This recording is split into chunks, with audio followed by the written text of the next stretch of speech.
Moussa Koueli. Et nous vous retrouvons ce matin, la belle Alda Lidi. Bonjour. Bonjour Kama, bonjour chers auditeurs. Alors ce matin, vous recevez Yasmina Aouni. Surprise ou pas, nous allons le savoir dans quelques instants. Pourquoi surprise? Alors Yasmina Aouni, elle a commencé comme femme leader. Elle se décrit comme une héritière des chatouilleuses. Le titre d'ailleurs de son tout premier roman. Elle est aussi présidente d'un club de foot, celui des abeilles de Mtamboro, ce qui est de bon augure en ce premier jour de l'Euro. Enfin, on l'a vu sortir de l'ombre lors de cette crise des barrages en devenant la figure de proue des barragistes récalcitrants, ceux qui ne voulaient pas lever les barrages après la scission à laquelle on a assisté. Et c'est d'abord à l'ancienne candidate LFI des législatives, lors des dernières législatives, que je m'adresse.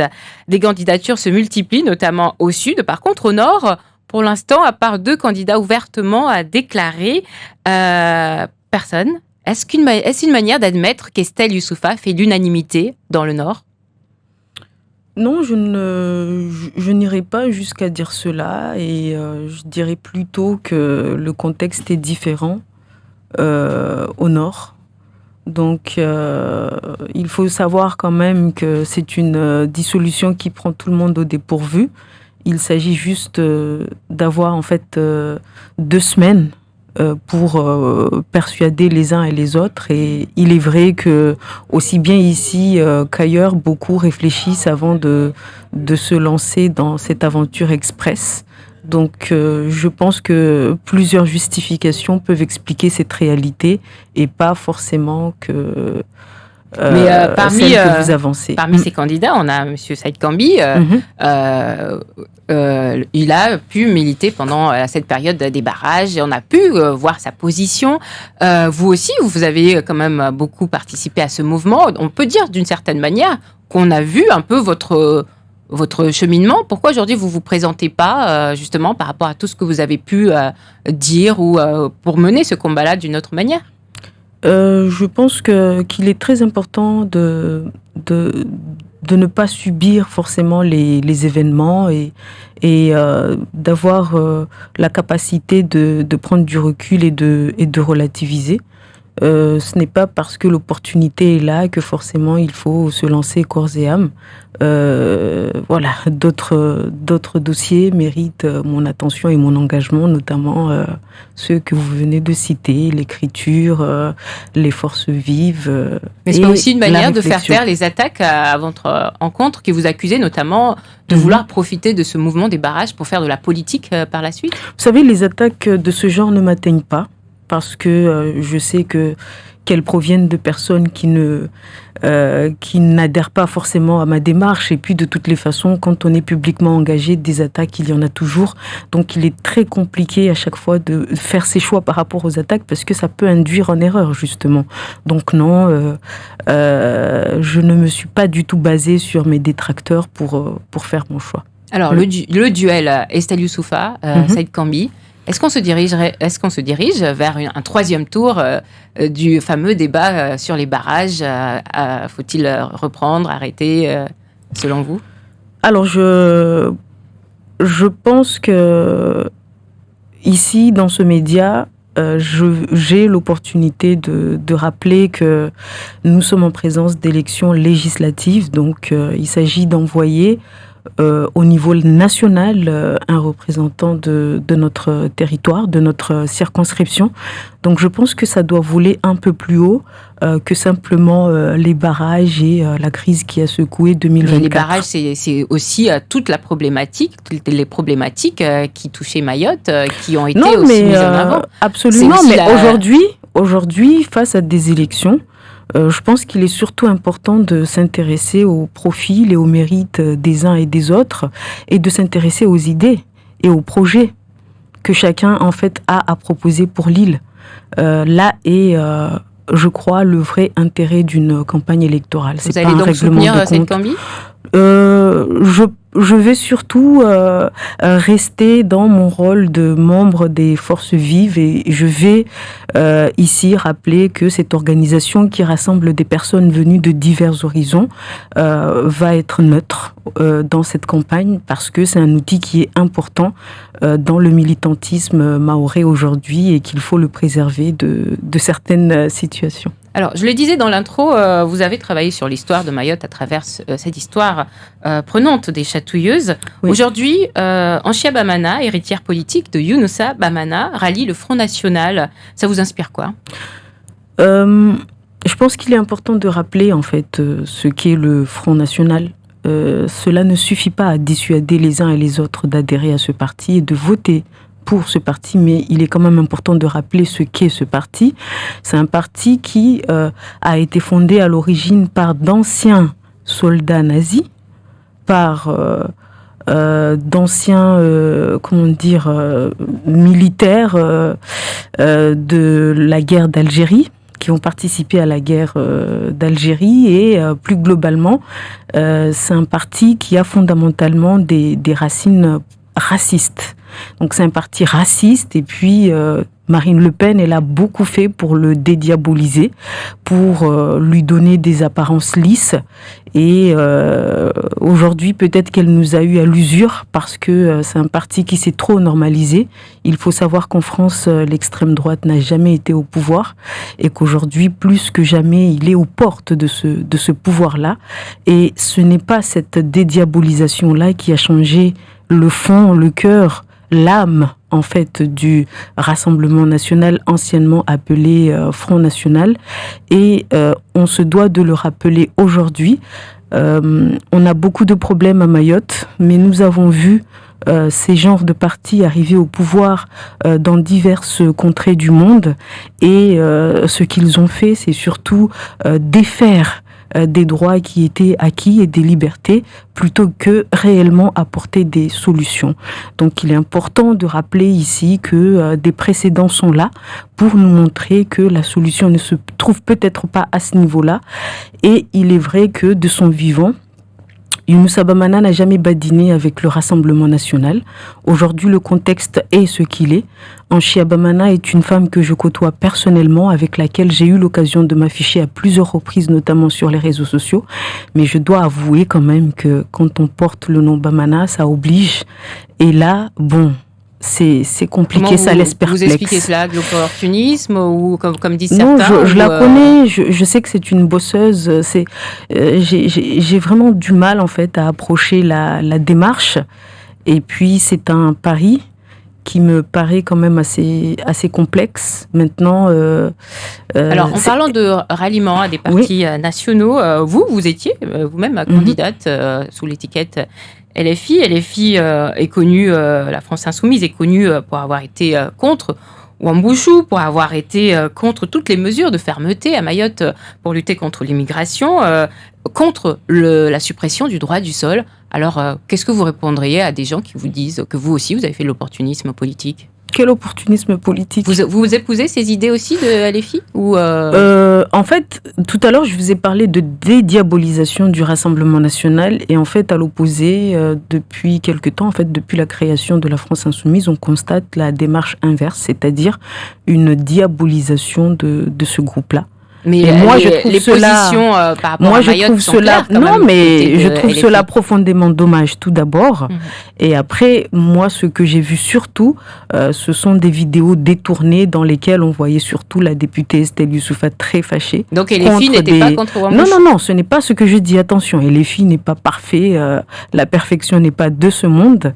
Mais je pense que la position de ce groupe est plus complexe qu'on a bien voulu le dire ici et je ne pense pas du tout que ce groupe soit l'ennemi des intérêts de Mayotte comme malheureusement cela pourtant, a été Bruno produit. l'a rappelé Bruno Minas, notre collègue, lors de la revue. Mais en fait, ce qui se passe... C'est pas pour rien si LFI a autant de voix chez les franco-comoriens. Non, s'il vous plaît, Alda, pas vous. Au niveau... il y a Mayotte, mais après, il y a la réalité au niveau de l'Hexagone. Dans l'Hexagone, vous savez, Mahorais, Comoriens sont dans le même sac. Ils sont confrontés aux mêmes problèmes, aux mêmes réalités. Ils habitent même dans les mêmes quartiers la plupart du temps. Donc ici à Mayotte, nous avons le conflit, en fait, le différent.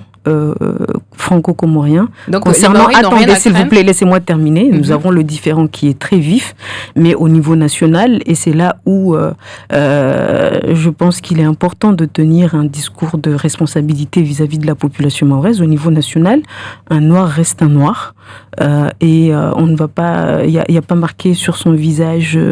Mais là, on parle de LFI, des positions de LFI. Oui. Donc au niveau national, en fait, si vous voulez, tous les noirs subissent le racisme à la même échelle, et puis ils sont confrontés aux mêmes réalités, aux mêmes problèmes.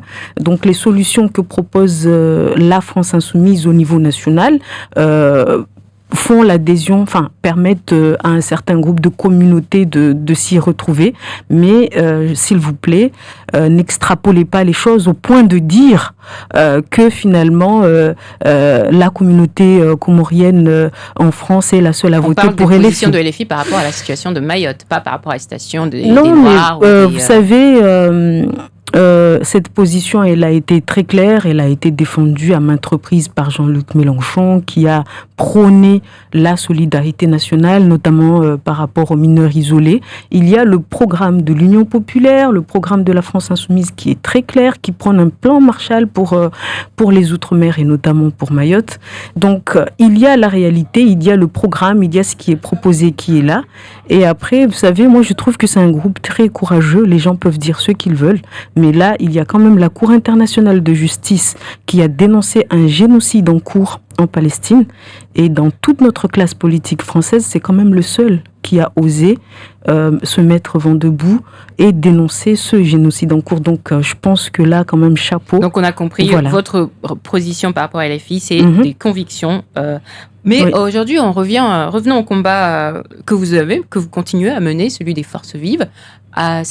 Toute cette actualité politique depuis l'annonce de la dissolution, on a l'impression que tout ce qui s'est fait est un peu passé aux oubliettes.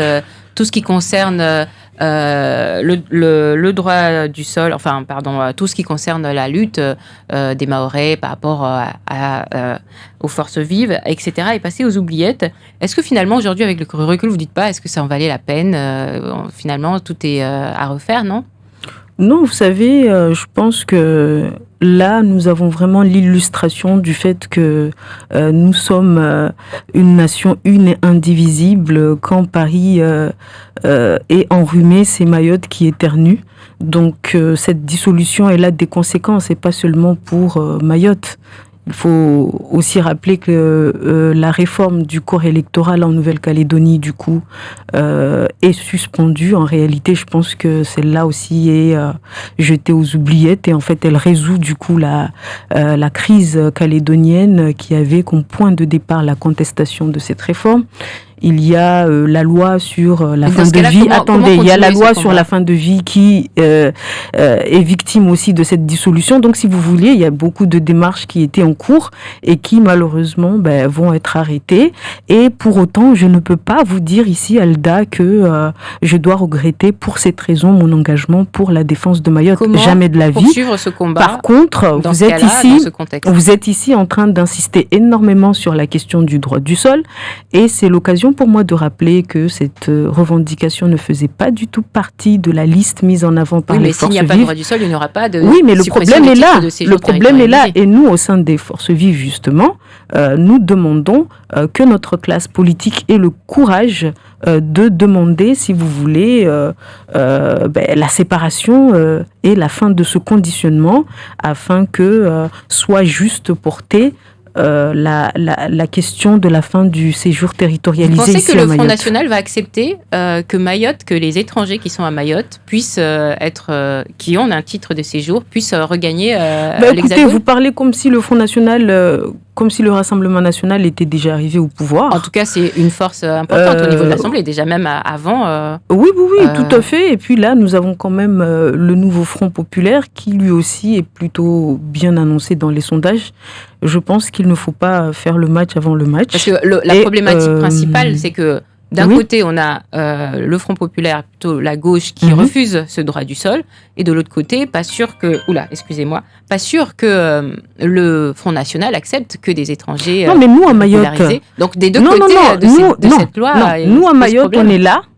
Et on fait comme si le droit du sol était la recette, la réponse miracle, la solution miracle à tous nos problèmes. Mais en fait, est-ce que c'est le droit du sol ? Il faut qu'on s'interroge, c'est très important. Est-ce que le droit du sol va réellement mettre fin à cette immigration massive venue notamment de la région des Grands Lacs ? Non, nous, ce que nous voulons, c'est un contrôle efficace de nos frontières. Je pense que ça sera une mesure radicalement plus efficace et la fin du séjour territorialisé. Ce seront des mesures largement plus efficaces que la fin du droit du sol qui risque juste de créer ici des apatrides, des personnes qui ne pourront pas être régulières ici et qui ne pourront pas non plus être régulières chez elles parce qu'elles ne pourront pas y retourner. Mais comment rassurer une population dans l'Hexagone notamment qui déjà dénonce l'immigration massive lorsque vous dites qu'on va permettre à toutes les personnes régularisées à Mayotte de partir sans pour autant mais c'est un travail je le dis souvent ici, c'est un rude travail de persuasion, c'est un rude travail de lobbying, c'est pas du tout gagné d'avance, mais la question est là, vous savez, il faut se fixer des objectifs, l'enjeu justement est de faire comprendre à nos compatriotes au niveau national que nous ne pouvons pas, nos concitoyens ne peuvent pas laisser Mayotte devenir le nouveau Lampedusa et nos concitoyens ne peuvent pas se servir de Mayotte pour avoir leur paix et quelque part sacrifier Mayotte. Dans tout ça, la partie immigration, on a l'impression que tout ce qui concerne le volet économique, social, un peu votre domaine, d'ailleurs vous êtes professeur certifié de sciences économiques et sociales. Et le problème, c'est que derrière, on a des grands projets qui pourraient contribuer au développement de Mayotte qui passent un peu à la trappe. On voit déjà le débat sur l'aéroport et la piste longue, un projet qui revient en arrière. Non, mais ça, comment remettre en avant ces questions ? C'est une illustration malheureusement du sort qui a été le nôtre pendant les 7 années Macron. À chaque fois, on nous a fait beaucoup de belles promesses et puis du jour au lendemain, elles ont été jetées aux oubliettes. Donc à présent, il faut juste...